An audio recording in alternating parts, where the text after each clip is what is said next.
안녕하세요. 김태훈의 현명한 주식 투자 방송 시작하겠습니다. 오늘은 다월 투자증권에 대해서 좀 말씀드리겠는데요.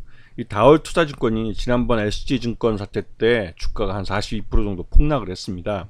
그러면서 적정 주가보다도 더 하락을 한 그런 그 주가 저평가 상태까지 들어가 버렸죠. 물론 다월 투자증권은 작년부터 이어지고 있는 부동산 PF 부실로 인한 이 유동성 위기가 있습니다. 아직까지도 그 문제는 완전히 해결되지 않았죠. 자, 이 다월투자증권에 대해서 주가가 폭락했을 때 슈퍼개미라는 김기수 씨가 지분을 11.5%를 인수하면서 이 지분 주주 명부에 2대 주주로 이름을 올려놨습니다. 1대 주주는 이병철 회장으로 24.94%를 갖고 있고요. 2대 주주가 된 이 김기수 씨와 특수관계인들은 11.5%를 갖고 있다고 처음에 공시를 했습니다. 그 다음 이 추가적으로 6월 1일 날 공시를 할 때 14.34%로 추가적으로 지분을 더 시장에서 산 걸로 나타나고 있습니다. 그래서 지금 주가 보시면 아시겠지만 지난 24일 그 주가가 계속 폭락을 해서 그 24일 때 가장 저점을 찍었고 그 다음에 이제 반등이 좀 올라오고 있는데 이때 이 김수수 쪽에서 샀을 가능성이 크죠. 그리고 첫 번째 공시를 했고 두 번째 6월 1일 날 이대주주 공시를 또 했습니다. 그러면서 이제 지분이 더 늘어난 걸 14.34%까지 늘어난 걸 공시를 했죠.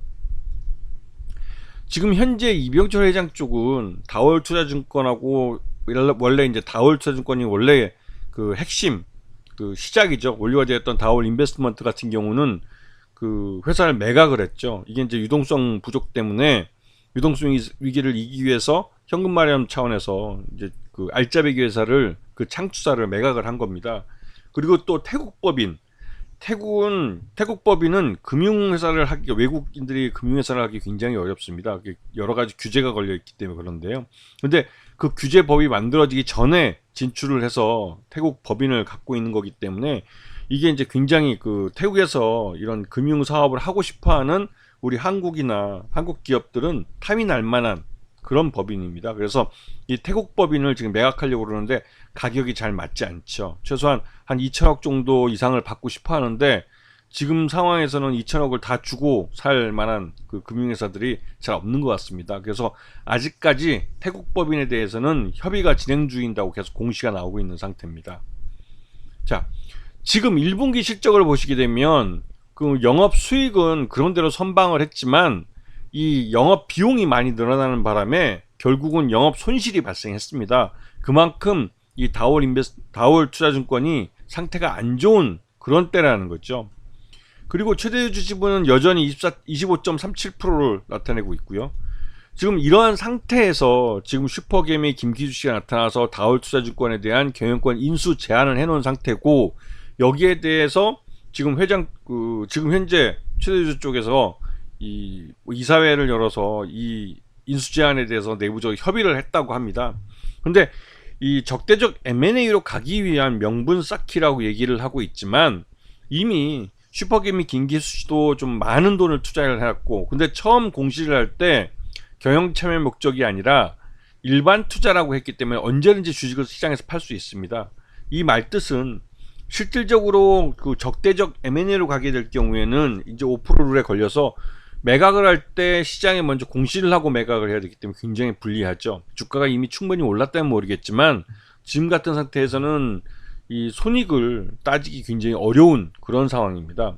그래서 김수유 씨가 지금 적대적 M&A로 나선다면 뭔가 확실히 자신 있는 그런 자금 동원 능력을 가진 우군을 갖고 있는 것이고 또 그런 상태에서 적대적 M&A로 다올투자증권의 경영권을 뺏어온다면 실제로 지금 다올투자증권이 갖고 있는 자산이나 또 물론 이게 이제 그 부동산 PF 부실 때문에 유동성 리스크가 있는 건 사실입니다. 그래서 저쪽 지금 최대주 쪽에서 경영권을 포기할 수도 있지만 슈퍼개미 김기수 씨가 투자한다고 해도 이 슈퍼개미 김기수 씨가 동원할 수 있는 현금능이 얼마가 될지는 모르고 또 이 사람이 증권사를 경영할 수 있는 능력이 되는지도 아직 불확실한 측면이 있기 때문에 실제로 이게 호재가 될지는 잘 모르겠습니다. 그리고 이 적대적 M&A가 양쪽이 말 그대로 이제 그 경영권을 지키려는 쪽과 공격하는 쪽이 어느 정도 뭐 이 자금 동원 능력이 확인이 돼야 싸움이 되는 거지 지금 슈퍼개미라고 말을 하지만 이 김기수 씨가 동원할 수 있는 현금 동원 능력에 대해서 시장에서는 좀 의문을 갖고 있는 그런 상황이기도 하죠. 그래서 지금 최근 다시 한번 이 언론을 통해서 이러한 김기수 씨의 슈퍼개미로서의 그 적재적 M&A에 대한 뭐 뉘앙스들을 시장에 슬슬 흘리고는 있는데, 실제로 싸움이 되려면 공시를 통해서 이 경영 참여 목적이라는 그 지분 보유 목적을 바꿔야만 실제로 적재적 M&A가 될 수 있는 겁니다. 그렇기 때문에 지금 현재 상태에서는 그 슈퍼개미인 김기수 씨가 최대한 주가를 다시 끌어올려서 손해보지 않고 팔려는 목적이 아닐까라는 의구심이 들고 있죠.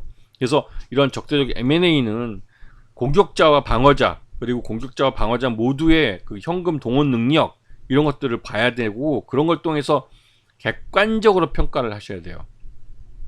주변에 언론에서 그 뭐라고 떠드는지, 지금 그 슈퍼개미 김기수 씨는 적극적으로 언론을 통해서 자기가 이 다월투자증권에 대해서 적대적 M&A까지도 할 수도 있다는 뉘앙스로 보도가 나가도록 인터뷰를 하고 있습니다. 그런데 이게 정식의 그 공시가 아니기 때문에 나중에라도 주식을 시장에서 주가가 올랐을 때 팔았을 때 그에 대해서 뭐 어떠한 의무와 책임도 아무것도 없는 그런 일반 주주일 뿐이에요. 그런 부분을 잘 이해하시고 이번 사태를 보셔야 됩니다.